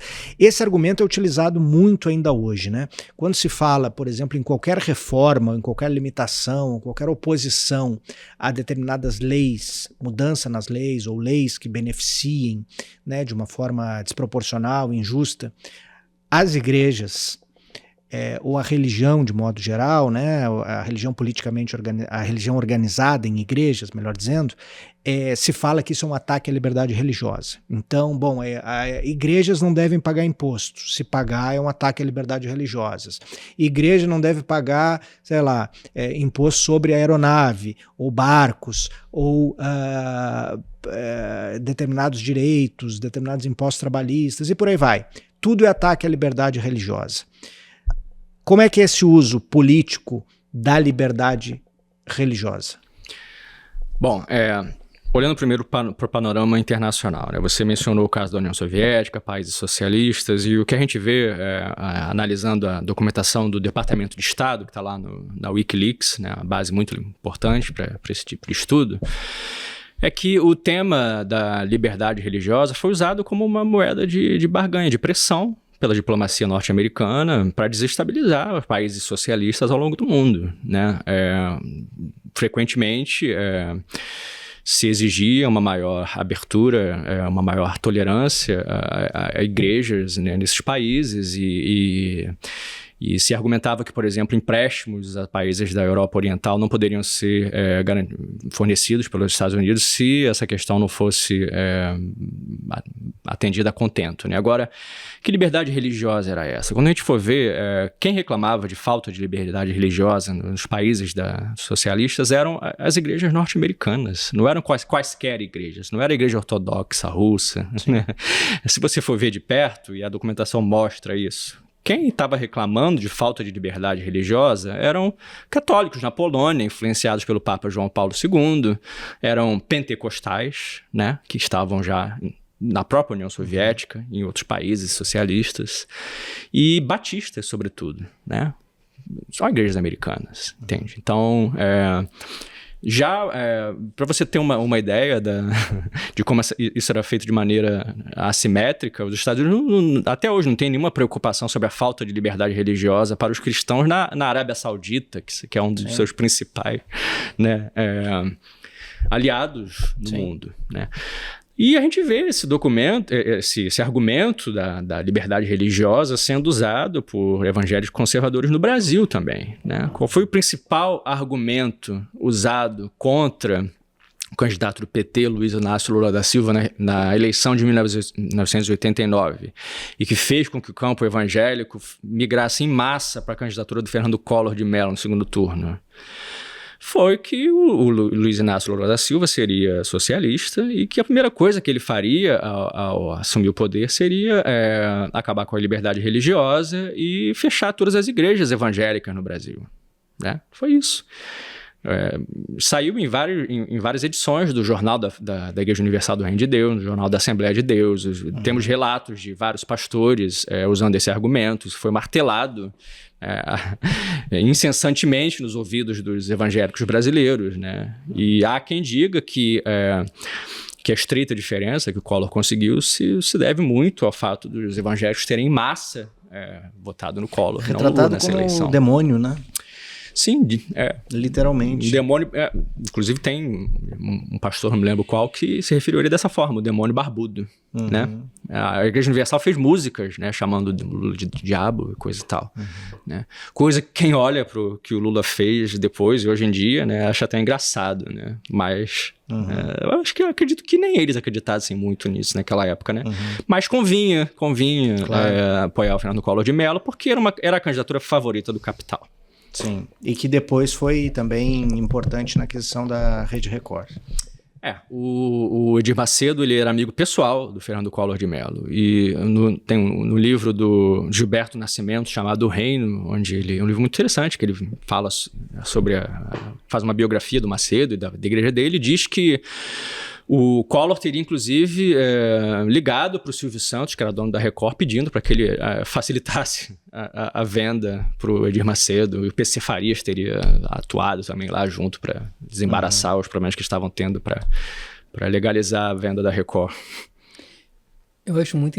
isso que a gente está falando tem uma coisa que me chama a atenção, que acho que partindo um pouco para o conceito, né, que você trabalha que é entender a igreja como uma religião organizada politicamente. Estava conversando com o Daniel sintetizou, né? A religião organizada politicamente. Não tem nada a ver com experiência de fé individual, enfim, crenças. Mas sim com essa atuação organizada, estruturada, institucionalizada de poder e de formação ideológica, né? Um aparelho privado de hegemonia, que acho que é o conceito que você trabalha, né? Na sua tese, enfim, no livro. E eu acho que isso tem uma implicação, quando a gente olha para isso dessa forma, a gente vive um momento que a disputa em torno do eleitorado evangélico, ele se tornou muito numeroso e se tornou muito premente, uma coisa muito, você conseguiu, o candidato tal fechou um acordo com a liderança evangélica X e o outro fechou um acordo com a liderança evangélica Y, e aí tem toda uma corte em relação a isso e os acordos. E aí na hora que você vai vendo, coloca essa construção numa longa duração, que é o que você faz no seu trabalho, você vê que é um trabalho de base, propriamente político, né? Uma construção ali, tijolo a tijolo, desde os anos 50, para a gente chegar hoje no Brasil e a gente já tem uma perspectiva de que os evangélicos vão se tornar 2030, 2032, já tem umas 2035, não vou lembrar agora o nome, mas o ano exatamente, mas que já teria a perspectiva deles se tornarem maioria na sociedade brasileira, né? Essa é a religião. De que maneira você acha, eu acho que partindo dessa ideia, né, de um aparelho privado de hegemonia, como é que isso pode, assim, entendendo dessa forma, como isso muda o modo como a gente olha para esse debate? Em torno de eleitorado evangélico, acordo com lideranças evangélicas, pensando num campo, enfim, progressista, da esquerda, enfim. Né? Como é que, ao pensar com essa categoria, o que isso implica para a gente na própria ação política, né? Eu acho que implica principalmente em não ver a ação política dessas igrejas e a eventual sedução que elas praticam sobre seus eleitorados do ponto de vista da campanha ao redor de valores, dos costumes, de valores comportamentais, né? Não é dessa forma que eu vejo essas igrejas. Eu vejo essas igrejas na sua atuação política e econômica. Né? Então, se você entendê-las como aparelhos privados de hegemonia, ou seja, como organizações que, embora sejam religiosas, a gente não está estudando a religião aqui, até porque eu não sou teólogo, né? O que a gente pode estudar aqui apenas é a dimensão social da religião, e toda religião tem uma dimensão social, né? Então, se a gente for ver essa dimensão social e política de perto dessas religiões, a gente consegue entender melhor por que elas fazem o que fazem, por que elas se alinham com governos conservadores e por que desde sempre elas são sustentáculos desses governos, né? Como você falou, foi algo construído devagar desde os anos 50. Né? Eles tiveram uma relação muito próxima com a ditadura, muitas dessas igrejas, sobretudo a Assembleia de Deus. Né? E isso é mostrado num livro muito bom do norte-americano chamado Andrew Chesnut, chama Born Again Brasil, ou Renascidos no Brasil, né? Que ele mostra Ele conseguiu estudar a documentação da Assembleia de Deus em Belém, né? Abriram para ele estudou. Esse livro, estranhamente, apesar de ter sido escrito nos anos 90, nunca foi traduzido para o Brasil, né? Você vê o tamanho do desconhecimento que nós temos da dimensão política dessas igrejas, da ação dessas igrejas. Esse autor não é marxista, ele não usa o termo aparelho privado de hegemonia, mas ele mostra as conexões políticas da Assembleia de Deus com a ditadura e com governos conservadores mais recentes. Então, eu acho que a contribuição maior de ver essas igrejas, o que esse ponto de vista que eu trago no livro esclarece melhor, é ver que a ação econômica dessas igrejas é fundamental para entender como elas se conectam com os partidos, com a política de hoje em dia, e não como se tem no senso comum a ação comportamental, né? Isso aí isso é ponto pacífico, que elas são conservadoras, elas são a favor do aborto, que elas são que elas são contra as feministas e coisa e tal. Isso está mais do que explorado, não é sobre isso que eu falo, entende? Eu acho que, para além dessa face mais evidente, tem uma face que é tão importante ou mais até, que é o papel ideológico operando sobre a economia e sobre a política propriamente dita do país, que é o que vê-las como aparelhos privados de hegemonia proporciona. E eu acho que essa é a falha dos estudiosos liberais que não partem desse pressuposto, que elas não conseguem ver as igrejas, a maioria não consegue nem conectar as igrejas com o imperialismo norte-americano, né, que para a gente pode parecer uma coisa bem auto-evidente, para mim também parece, mas a maior parte da academia hoje em dia não o vê dessa forma, né? Muitos sociólogos refutam veementemente essa ideia, inclusive. É porque determinados termos são interditados, né, num determinado sistema, inclusive de carreiras, né? Então, por exemplo, você fala imperialismo, né? A gente já abordou muito, inclusive lançamos um livro sobre isso. A gente discutiu com a Juliane Furno quando ela veio aqui exatamente isso, né? Como é que uma palavra que saiu completamente da gramática política, né? Do vocabulário político comum, que era uma coisa, imagina, era um termo assim, tá absolutamente onipresente até ali os anos 80, e de repente isso vai saindo, e aí a gente para de falar e é como se deixasse de existir. É uma coisa fascinante. Mas continua existindo com muita força. Com muita força. E aí quando você puxa o fio, que nem o Rodrigo puxou, né? Na hora que você vai puxando o fio, você descobre que ele chega lá chega lá em cima, né? Chega lá. É o que ele falou, é isso, é muito auto-evidente, né? Eu acho que das páginas do seu livro surge isso, mas a abordagem em geral, a generalizada no Brasil, seja nas traduções, seja nas produções aqui, é essa, apesar dessa constância, né? Que é a constância da defesa do capital. Inclusive, em alguns momentos, eu acho que você chega a citar isso, em alguns casos, nos Estados Unidos, se eu estou lembrado agora, que inclusive transige da pauta comportamental ou de determinados alinhamentos ideológicos em razão dos interesses de empresas e de interesses capitalistas mais estritos, interesses econômicos mais estritos, melhor dizendo, né? Então, essa é a pauta principal. Né? Essa é a pauta principal. E isso tem a ver, dialoga bastante, tem a ver com algo que é muito repetido, que e abordado, mas dessa forma insuficiente, enfim, em quase todas as vezes, me parece que é a bancada evangélica, né? Muito se fala da bancada evangélica,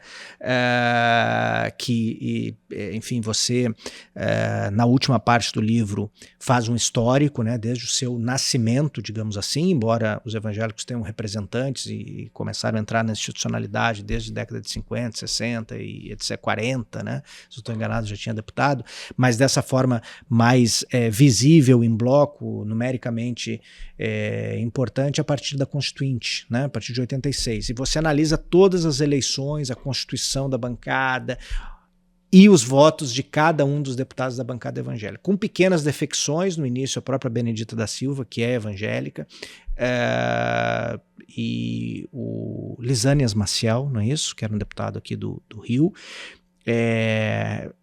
que não se alinhavam às pautas econômicas, né, e sociais conservadoras da bancada, mas há uma unidade praticamente completa, praticamente sem defecções, né, com uma ou outra votação, etc., mas sempre em defesa do capital, nas pautas econômicas, independentemente do governo. Desde a Constituinte Governo Sarney, votando sempre contra os interesses dos trabalhadores, essa bancada evangélica. No governo Collor, absolutamente alinhada com o governo Collor, apoio irrestrito, tanto ao Sarney quanto ao Collor. No governo Fernando Henrique, votando em bloco a favor das privatizações, a favor enfim, do desmantelamento do Estado.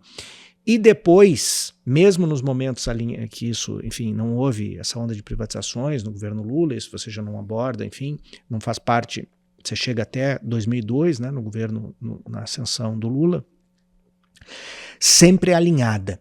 Isso é muito importante. Por quê? E aí vem a questão especificamente. Ele coloca uma coisa essencial, que é, comumente se fala que a bancada evangélica é fisiológica, que ela está com o governo de plantão. Isso não é verdade. Ela é ideológica. Ela está alinhada ao capital sempre. É isso. É exatamente isso. Eu discordo dessa análise do fisiologismo, né? De que ela estaria uma relação de troca apenas de benefício, por isso ela favoreceria alguns projetos de certos governos, né? Eu acho que não. Eu acho que desde 86 o histórico de votações da bancada evangélica mostra que eles, de maneira consistente, têm votado a favor de medidas contra os trabalhadores, como você falou, né? E eu diria, Daniel, que eles são sempre o governo. Tem uma certa verdade nisso, porque ao contrário dos fascistas, dos bolsonaristas que acham que a esquerda sempre governou o Brasil, eu já acho o contrário. O Brasil nunca teve um governo de esquerda de fato, né? O governo Lula não foi um governo de esquerda de fato, nem esse atual, tampouco, né? Então nós nunca tivemos, desde a chamada redemocratização, um governo de esquerda de fato, que viesse desafiar de maneira minimamente contundente os interesses do capital, né? Então, por isso que eles são sempre governo, porque há um alinhamento entre que esses diferentes governos estão propondo e os interesses da bancada evangélica, né? Você acha que a bancada evangélica vai votar a favor do fim da escala 6x1? Eu acho muito difícil. Agora, há uma questão aí, né? Hoje eu li no jornal que o Geraldo Alckmin disse que é uma tendência mundial, né? Esse fim da jornada 6x1. Então, eu acredito que possa haver aí alguma armadilha, entende? Como, por exemplo, instituir uma espécie de teletrabalho que vai garantir aos patrões extrair muito mais trabalho dos seus empregados e ter menos despesa com eles, por exemplo. Patrões que, se o empregado trabalhar a partir de casa, não vão ter mais gastos com café, com energia, com ar-condicionado e coisa e tal, né? Essa, de fato, é uma tendência mundial e uma tendência que tem acontecido até no serviço público, o teletrabalho. E no serviço público, o teletrabalho foi proposto pelo governo Bolsonaro, pelo Paulo Guedes. Ele era visto como uma forma de corte de gastos, né? De gastar menos com toda essa estrutura que você precisa de gastar para manter o cara no seu local de trabalho. E outra coisa, no setor público, o teletrabalho vem com uma série de pegadinhas, vem com uma série de avaliações do que você entrega, porque agora se chama entrega, né? Não é mais trabalho. A linguagem corporativa entrou no serviço público com força. Entrou no futebol também. Com força, né? O servidor público agora faz entregas, ele não faz mais um trabalho, né? Então, existem o teletrabalho tem mecanismos muito mais rígidos de controlar as entregas do servidor público do que o trabalho presencial. E nós sabemos que, que existe uma intenção de demitir servidores públicos há muito tempo que não consegue passar no Congresso, porque é impopular. Mas há uma brecha que está prevista, inclusive, na Constituição, se eu não me engano, que um servidor público pode ser demitido, sim, se ele obtiver seguidas avaliações negativas funcionais, né? E o teletrabalho dá a possibilidade aos chefes de dar avaliações negativas de maneira muito mais fácil do que antes. Ou seja, pode ser que no futuro isso seja usado, inclusive, para provocar a demissão por justa causa de servidores públicos. Essa é uma pauta aí, enfim, que mesmo aceita, né, a discussão dela no Congresso, vai ser objeto da luta política, né? Em disputa. E eu acho que conectando aqui com o que a gente estava falando, de essa questão da bancada evangélica que o Daniel provocou, acho que é muito interessante pensar como essa discussão, por exemplo, que se a gente entender, né, a religião organizada politicamente, as igrejas, como atores que estão ligados a essa pauta do capital, quando você questiona isso, você tem uma forma de você questionar o próprio poder dessas igrejas e colocá-las numa posição defensiva no debate público também. Porque, no fim das contas, o que eu estava pensando aqui agora aqui no final do papo como é que a disputa é ideológica e o que tem que ser disputado é a forma como se compreende a sua emancipação, a sua liberdade, porque questionar os próprios fundamentos da teologia da prosperidade, da ideia do sucesso individual, da meritocracia. Aí você vai atingir, digamos, né, não é atingir aquele negócio, não é atingir a fé de ninguém, né, nem a experiência espiritual de ninguém, mas discutir o fundamento político, né, de igrejas que atuam, enfim, como um aparelho privado de hegemonia. Vou pegar a cola aqui para não falar errado. E aí você consegue recolocar o debate em outros termos, saindo, por exemplo, da questão comportamental, que faz parte da dimensão privada, da questão de direitos individuais, enfim, escolhas, enfim, modos de ver, que eu acho que de fato ganharam uma proeminência muito grande, são pautas super importantes, são discussões muito importantes, mas quando a gente desloca a igreja para esse lugar da luta política, a gente, talvez seja possível, assim, por exemplo, você fez a provocação do 6x1, é uma forma de colocá-las numa defensiva que de outra forma pode ser muito mais difícil. Se você for pro campo da disputa, das guerras culturais, das questões morais, comportamentais. Eles usam como um espantalho essas questões para não discutir nem as questões, nem todo o resto. Até porque acho que, no fim das contas, o que a gente aqui no subsolo, né, nos debates em geral, eles sempre... No final, a coisa sempre caminha para esse lugar sobre essa necessidade da gente construir uma outra coisa, né? Uma outra forma de estar no mundo, outra forma de pensar o que é a emancipação, pensar o que é a realização individual. Na verdade, é fazer a discussão dos valores na base da sociedade, o que eles fizeram desde os anos 50, um trabalho bem longo, mas é discutir os valores, né? O que é uma vida boa, o que é o sucesso, como é que você vai conseguir alcançar uma vida saudável, feliz, com a sua família, com tempo, que não seja 6x1, em que você só morre no seu dia de folga, porque afinal você está exausto, não consegue fazer nada, não consegue dar atenção para sua família, não tem lazer, não tem... Enfim, você é privado de uma série de coisas que deveriam, né, são constitutivas da vida, né? Você vê, inclusive, um personagem citado, né, como vários aí, né, a Damares da Igreja do Evangelho Quadrangular e o Marco Feliciano da Assembleia. O Marco Feliciano tem uma declaração célebre, né, sobre o trabalho, né? Ele trabalha muito, né, com relação à impossibilidade, enfim, do fim da escala e tudo mais. E agora você vê essa aderência, né, e agora na eleição ficou isso simbolizado aí bem claramente na figura do Pablo Marçal, desse, como para utilizar aí a palavra que você colocou, auto-evidente, né, porque a aderência do discurso desse partido da fé capitalista, né, neoliberal, né, meritocrata, individualista, defensor de uma batalha, né, que cria inimigos, né, e que acredita, individualista na prosperidade individual. A aderência e a confusão, inclusive, com um discurso de um coach, né, que é um discurso empresarial. E aí volto ao Livres para Obedecer, que é um discurso que é remanescente do nazismo, que é anterior ao nazismo, se desenvolveu, mas faz todas essas diferentes fontes fazem parte da mesma experiência de modernidade, de defesa do capital e da exploração do trabalho. É tudo parte do mesmo fenômeno. E por isso se confunde. E daqui a pouco vai ser um coach, talvez né? Ou uma figura não vai ser tão institucionalizado como uma igreja, ele pode cumprir esse papel, né? Então, o seu livro é muito importante nesse sentido, porque ele deixa evidente, documentado, né? Algo que eu diria que é bastante explícito, né? Para olhos atentos, mas o seu mérito é organizar isso e documentar.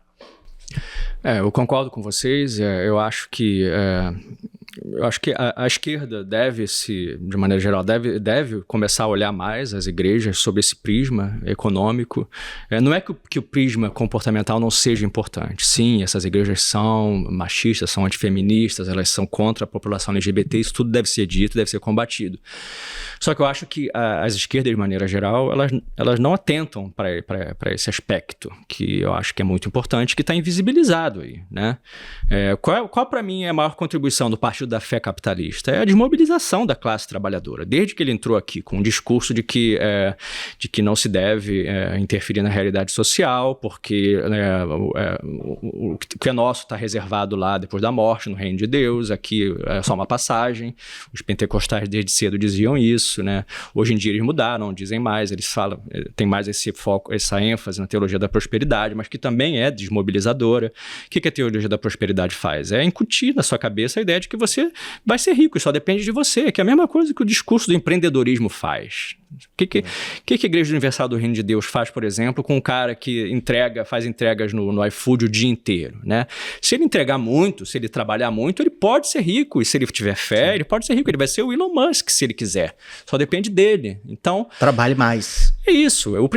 A contribuição dessas igrejas para o capitalismo atual não é como o Weber pensou, que é formar uma camada de poupadores que não gastam, que serão no futuro burgueses. Não há nem espaço para a criação disso no Brasil, que é um país capitalismo periférico, entendeu?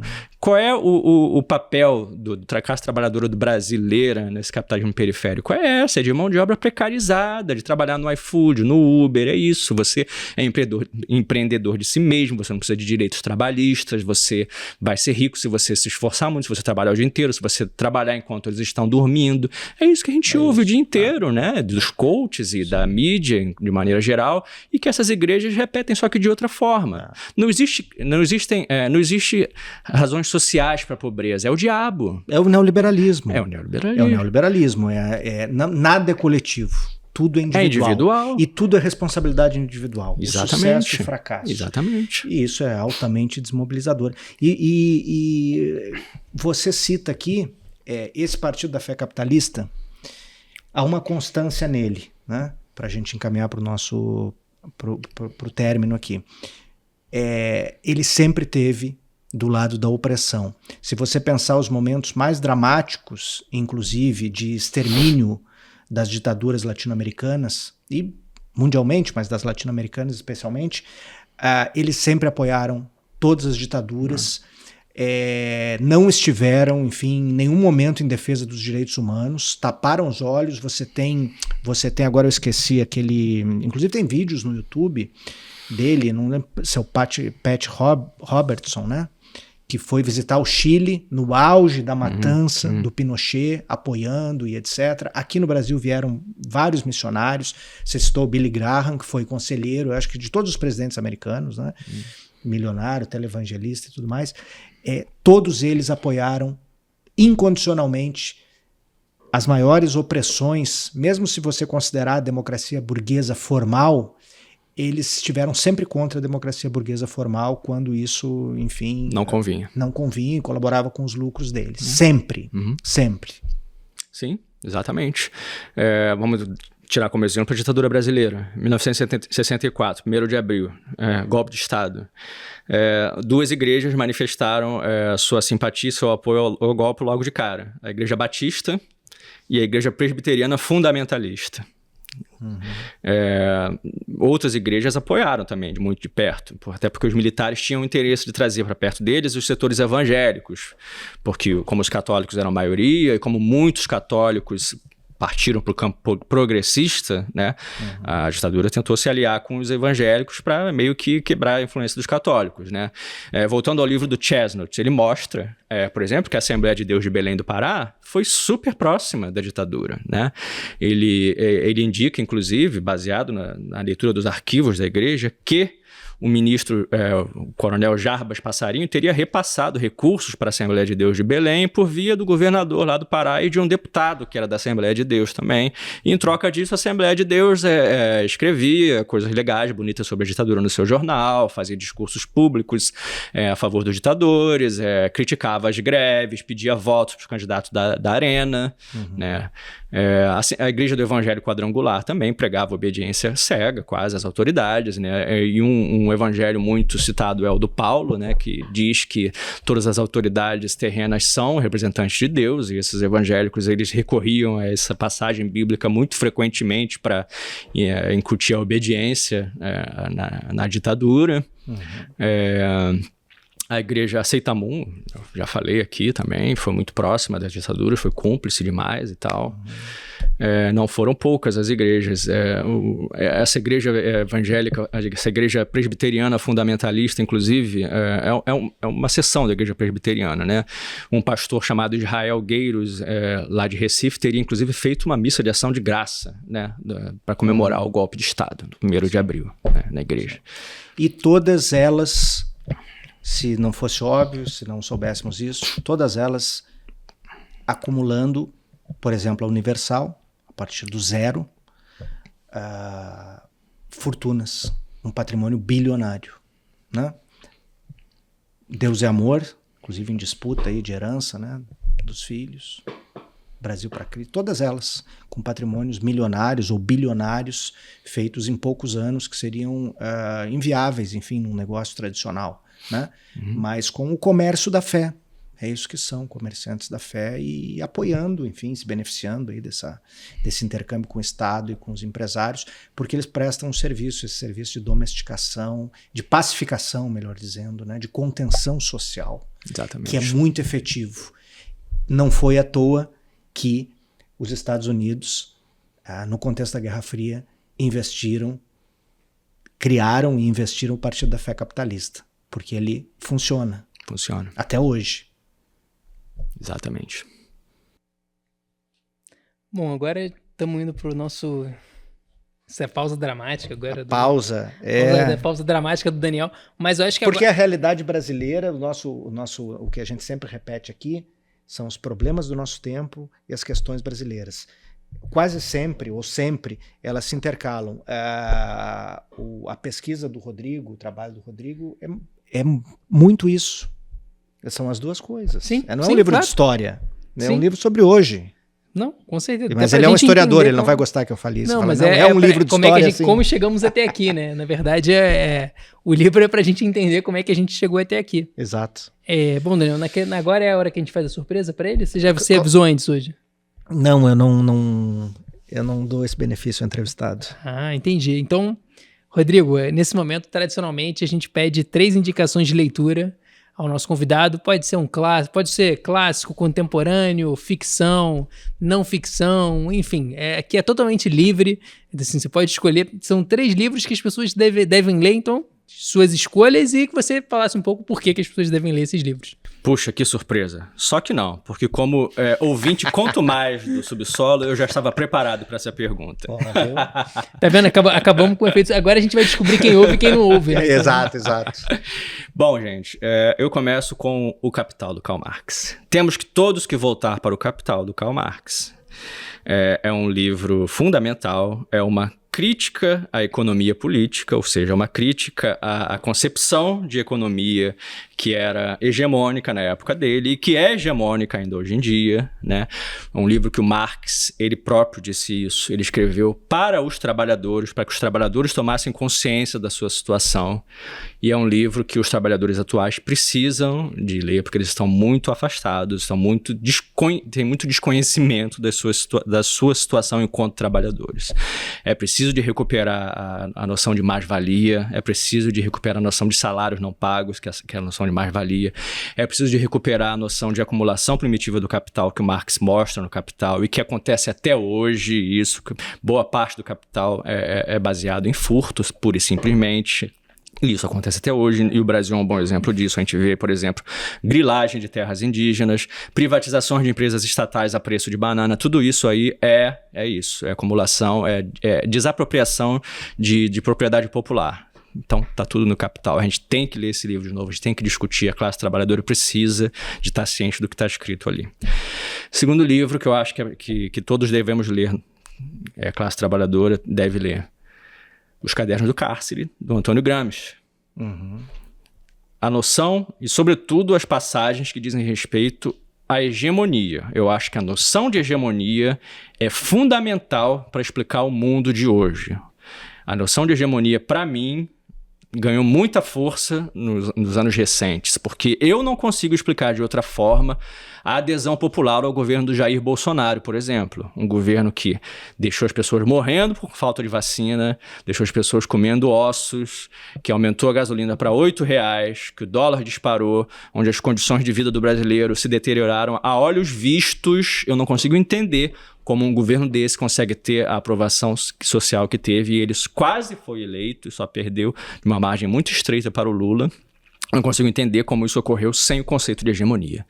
Que é, a grosso modo, você convencer grande parte das pessoas que os interesses de outras pessoas são os interesses delas também. Mesmo quando esses interesses vão contra os interesses de fato dela, a segurança alimentar delas, a segurança material dela. E é isso que acontece no Brasil e no mundo hoje em dia. Então temos que voltar ao Caderno do Cárcere. O Capital, voltando ao Capital, devemos mostrar o Capital até para os nossos filhos, não há desculpa para isso, porque a Boitempo, inclusive, lançou pelo selo Boitatá o Capital para crianças. As minhas filhas já têm, podem me acusar de doutrinação, e a direita faz isso desde sempre. A Seitamum tinha atividades com estudantes, o movimento Escola Sem Partido, que quer suprimir a historiografia marxista, quer botar no lugar dela uma historiografia que é de cunho liberal, porque não existe historiografia neutra, não se faz história só com fatos desde o século XIX, então podem me acusar de doutrinação porque vocês fazem isso desde sempre, tá bom? Para terminar, eu quero recomendar também o livro do Andrew Chestnut, que é um livro muito interessante, apesar dele não ser um autor marxista, né? O Born Again in Brasil, onde ele conseguiu botar a mão nos arquivos da Assembleia de Deus. Eu não sei o que houve. A liderança da Assembleia de Deus deve ter achado que ele, por ser um norte-americano, faria um livro, um estudo laudatório deles, escreveria coisas maravilhosas, quando de fato ele não fez isso. Ele agradece muito ter tido acesso aos acervos, mas ele mostra muitos podres daquela igreja, mostra a relação promíscua com a ditadura e com outros governos, mostra o plano de poder que a liderança da Assembleia de Deus lá de Belém tinha e que aplicou. Então é um livro muito importante que eu estranho muito não ter sido traduzido até hoje no Brasil. Isso só mostra como nós desconhecemos essa realidade, como nós desconhecemos o Partido da Fé Capitalista. Perfeito, Rodrigo. Lembrando, mais uma vez, que o livro Partido da Fé Capitalista está na pré-venda com desconto, um desconto bastante especial, tanto no site davinci-livros.com.br ou no site da livraria leonardodavinci.com.br. Com desconto, previsão de lançamento no início de dezembro. Se tudo der certo, se não atrasar, se a gráfica não atrasar, o livro vai estar disponível. Nós queríamos ter lançado em novembro, mas enfim, não foi possível, mas o livro vai estar disponível tanto na Da Vinci, nos nossos sites, na livraria e em algumas livrarias do Brasil, como Travessa, Martins Fontes, outras livrarias ao redor do Brasil. Lembrando também, muito importante, que além desse desconto, além do livro do Rodrigo, nós temos o nosso tradicional cupom, aí sim, só no site leonardodavinci.com.br, cupom Subsolo. É só digitar Subsolo no campo cupom na hora do fechamento da compra e você vai ganhar 10% de desconto. Leonardo, muito boa conversa mais uma vez, esperamos que todas e todos tenham gostado e voltamos em 2 semanas, é isso? Esperamos que em 2 semanas a gente vai estar de volta. Bom, queria agradecer muito ao Rodrigo pela conversa, acho que muito esclarecedora. Acho que quando a gente consegue, aqui no Subsolo, né, recolocar um tema a partir de uma perspectiva tão diferente, acho que esse é o nosso objetivo, essa é a nossa motivação. Acho que a gente começou, foi assim, cara, a gente precisa recolocar o debate em outros termos. Eu acho que foi exatamente isso que a gente fez hoje. Acho que o trabalho do Rodrigo é um trabalho espetacular, assim, que merece muito ser lido, debatido, estudado, porque eu acho que fala muito, assim, é um trabalho de história, mas ele diz muito sobre o nosso tempo presente. Convido todo mundo a ficar ligado nas nossas redes sociais, saber as novidades. O Subsolo está presente em todos os principais tocadores de podcast, também no nosso canal no YouTube. Gente, curte, compartilha. Todas as grandes corporações, Big Techs. Big Techs, Mas eu quero fazer uma confidência. O entrevistado disse que estava nervoso antes. Ele escreveu esse livro aqui. Que, como você disse muito bem, é um livro espetacular. Um livro espetacular aqui. 5 anos de trabalho, pesquisa, né? Que agora vem à luz aí para um público maior, né? Muito trabalho em cima desse livro. Eu não entendo como é que ele podia estar nervoso. A pesquisa que ele fez aqui é um negócio e ele podia ficar falando mais 2 horas aqui, porque a gente falou só, enfim, superficialmente, né, sobre cada um, claro, panoramicamente, e outros tantos. Assim, o que tem de nomes, de ligações, por isso que é um livro que eu acho que vai gerar muitos debates. Eu acho que, assim, cada leitor vai fazer as suas próprias conexões e vai descobrir mais coisas que a gente aqui só deu uma visão muito panorâmica, assim. Totalmente. Do trabalho dele. Mas, de novo, Rodrigo, muito obrigado. Queria lembrar também uma coisa, quem está acompanhando a gente, que vocês podem mandar e-mail para a gente, né? O e-mail subsolo@leonarda20.com.br é o nosso e-mail. Quiser mandar sugestões, mandar indicações. Emojis, apoios, palavras de motivação. A gente é importante também. Versículos. Para a gente continuar aqui na... Por que não, né? A gente continuar aqui na labuta, né? Na nossa luta de realizar esse podcast. Mas muito obrigado, Rodrigo, mais uma vez. Obrigado, Rodrigo. Eu que agradeço, gente. Foi um prazer estar aí. Então, pessoal, até a próxima. Até a próxima.